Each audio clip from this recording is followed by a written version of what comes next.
Sudah merasa musim berkebun Anda mau berakhir? Ini kan baru bulan Juli. Mungkin Anda berpikir semua yang penting sudah ditanam, tinggal menunggu panen. Melihat bedengan yang kosong rasanya kok jadi sedih.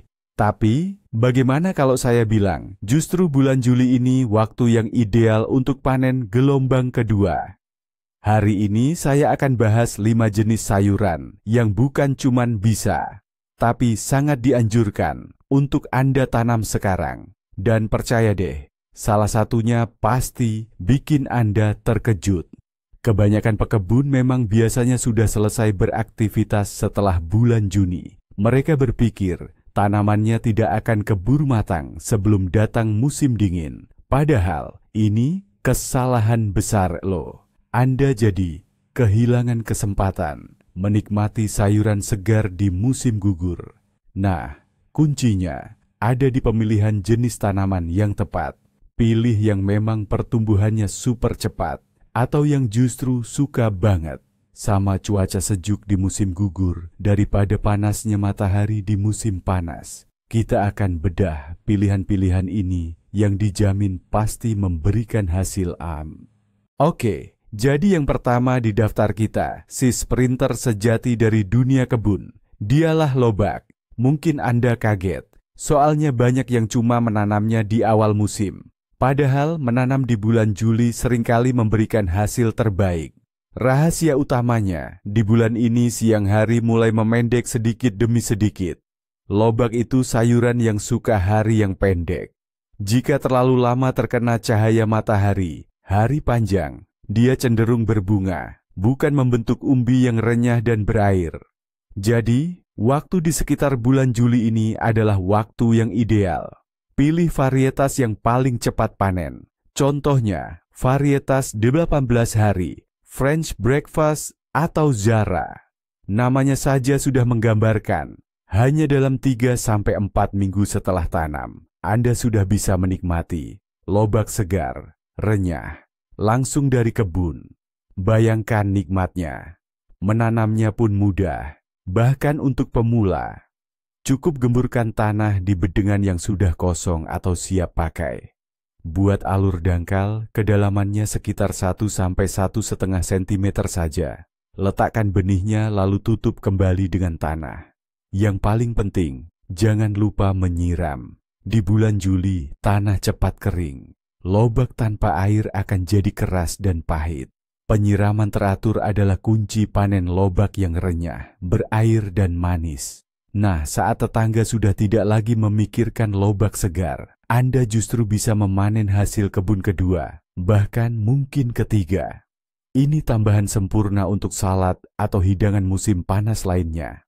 Cepat, mudah, dan lezat. Setelah membahas umbi-umbian renyah, sekarang kita beralih ke sayuran hijau segar untuk salad.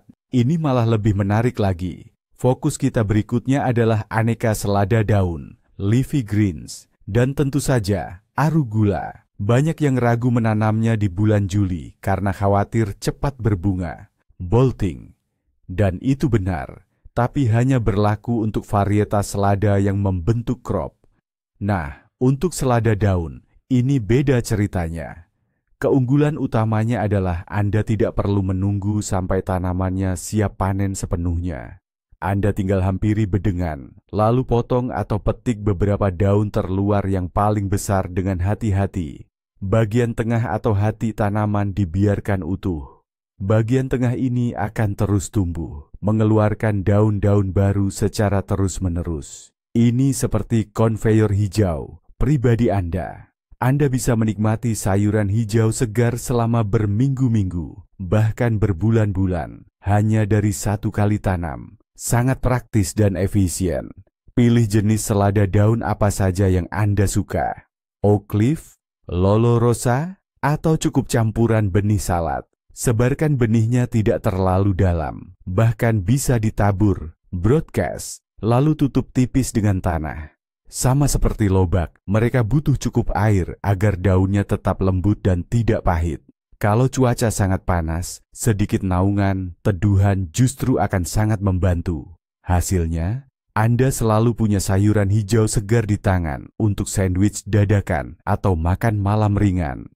Nah, bintang ketiga di kebun musim gugur kita kali ini adalah bayam. Saya yakin banyak dari Anda pasti kaget mendengarnya. Soalnya, bayam kan sering dianggap sayuran khusus musim semi. Dan memang ada benarnya. Menanam di musim semi itu bagus, tapi panas terik. Musim panas adalah musuh utama bayam. Di bawah panas dan hari yang panjang, bayam sangat cepat naik bunga atau berbunga prematur. Batangnya menjulang tinggi, dan daunnya jadi kecil serta kasar. Nah, tapi disinilah kuncinya. Menanam bayam di akhir Juli atau awal Agustus justru menciptakan kondisi yang ideal baginya. Hari-hari mulai memendek, dan malam terasa lebih sejuk. Ini persis yang paling disukai bayam. Dalam kondisi seperti itu, dia akan membentuk roset daun yang kokoh dengan daun-daun yang besar, juicy, dan tebal. Percayalah, bayam yang ditanam di musim gugur seringkali rasanya jauh lebih manis dan lembut dibanding yang ditanam di musim semi. Bayam ini sangat cocok ditanam setelah panen bawang merah atau kentang awal. Bijinya bisa disebar dengan kedalaman sekitar 2 cm. Bayam sangat suka tanah yang subur, jadi kalau ada kesempatan tambahkan sedikit kompos di bedengnya. Dan satu lagi, jangan lupa disiram ya. Dalam waktu 40 hingga 50 hari, Anda akan mendapatkan panen bayam yang melimpah ruah dan super sehat. Bayam ini bisa ditambahkan ke salad, dimasak bersama omelet, dijadikan pendamping lauk, atau bahkan dibekukan untuk persediaan di musim dingin, supaya Anda bisa menikmati asupan vitaminnya sepanjang tahun. Jadi, jangan ragu untuk memberi bayam kesempatan kedua di musim tanam kali ini ya. Mari beralih ke tanaman yang hasilnya lebih mengenyangkan. Tanaman nomor 4 kita adalah buncis perdu yang cepat panen. Ya, Anda tidak salah dengar. Buncis pun bisa cepat dipanen. Tentu saja bukan semua varietas, tapi hanya yang paling cepat atau yang sering disebut buncis muda. Cari keterangan pada kemasan benih yang menyebutkan masa panen 45 hingga 60 hari. Dan pastikan memilih varietas perdu, tumbuh tegak, bukan varietas merambat. Buncis perdu tidak butuh tiang penyangga, tumbuhnya ringkas, dan panennya serempak. Menanam di bulan Juli bahkan lebih disarankan untuk buncis. Tanaman ini menyukai panas, dan di tanah musim panas yang hangat, benih akan berkecambah hanya dalam hitungan hari. Tanaman ini tidak seboros air seperti sayuran daun, namun selama masa berbunga dan pembentukan polong, kelembapan tetap penting. Tanam benih sedalam 3-4 cm. Bisa ditanam dalam 2 baris berdekatan agar tanaman saling menopang. Dan di akhir Agustus atau awal September, Anda akan memanen polong yang renyah, lembut, dan bebas serat kasar. Ini cara cepat untuk mendapatkan asupan protein nabati yang sehat. Polongnya bisa direbus, ditumis dengan bawang putih, atau ditambahkan ke sup sayur. Dan jika panen melimpah, buncis muda sangat mudah dibekukan. Cukup blansir, celupkan air panas sebentar. Selama 1 atau 2 menit lalu masukkan ke freezer. Di musim dingin, stok ini akan sangat berguna. Dan terakhir dalam daftar 5 teratas kami, ada sentuhan eksotis yang saya yakin akan segera jadi favorit baru Anda. Namanya daikon. Jangan kaget dengan namanya yang mungkin terdengar asing. Daikon itu sebetulnya sejenis akar seperti lobak dari Jepang, tapi dengan keunggulan besar.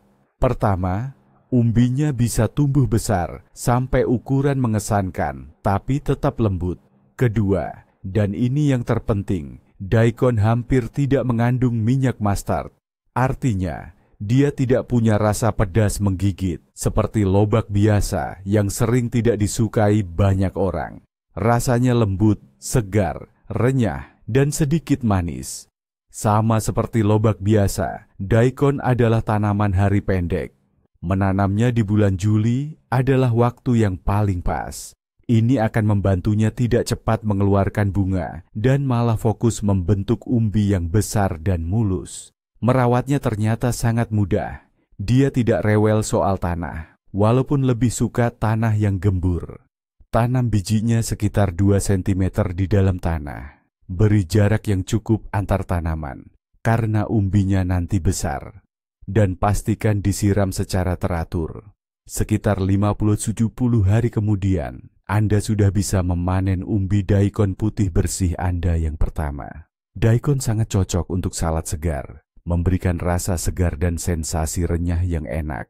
Bisa diparut bersama wortel atau bahkan diasamkan untuk persediaan.